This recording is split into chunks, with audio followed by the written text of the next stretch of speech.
அருவி ஓரத்துல ஒரு அழகான சிவன் கோவில் இருக்குதுங்க. பொதுவா நதிக்கரைகள்ல சிவன் கோவிலை நம்ம பார்த்திருப்போம், அதுதான் மரபு. ஆனா இங்க வித்தியாசமா அருவி ஓரத்துல ஒரு சிவன் கோவில் அமைஞ்சிருக்குதுங்க.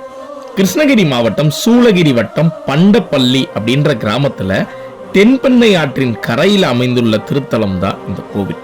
அம்மையுடன் அமர்ந்த பைரேஸ்வரர் பெருமான் கோவில்னு இந்த கோவிலை அழைக்கிறாங்க. இந்த கோவில் ஒசூர்ல இருந்து தர்மபுரி செல்லும் சாலையில இடதுபுறத்துல அமைஞ்சிருக்குதுங்க. கோவிலுக்கு வரும் வழி தண்ணீர்ல நடந்து வர்ற மாதிரி தான் இருக்கும். ஆழம் கிடையாது, ஓடு தண்ணி தான். அதனால பார்த்து பத்திரமா வரணும். அதே வேளையில பாசம் இல்லாத காரணத்தினால தண்ணி வழுக்கவே வழுக்காதுங்க. நீங்க தாராளமா நடந்து வரலாம்.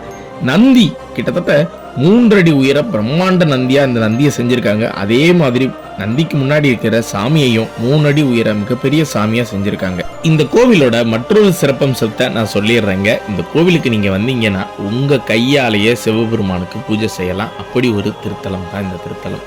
ரொம்பவும் அழகான தென்பெண்ணை ஆற்றோட கரையில் அமைஞ்சிருக்கிற இந்த திருத்தலம் ரொம்பவும் அழகா இருக்குதுங்க. வாய்ப்பு கிடைச்சா இந்த கோவிலுக்கு நேரில் சென்று பாருங்க. இந்த கோவிலோட லொக்கேஷனை நான் டிஸ்கிரிப்ஷன்ல கொடுத்துருக்கேன், மறக்காம போய் பாருங்க. இன்னொரு விஷயம், இந்த கோவிலுக்கு பின்புறத்தில் இருக்கிற அந்த அருவி ரொம்ப ஆழமானதுங்க. அதனால குழந்தைகளை நீங்க ஜாக்கிரதையா கூட்டு போகணும்.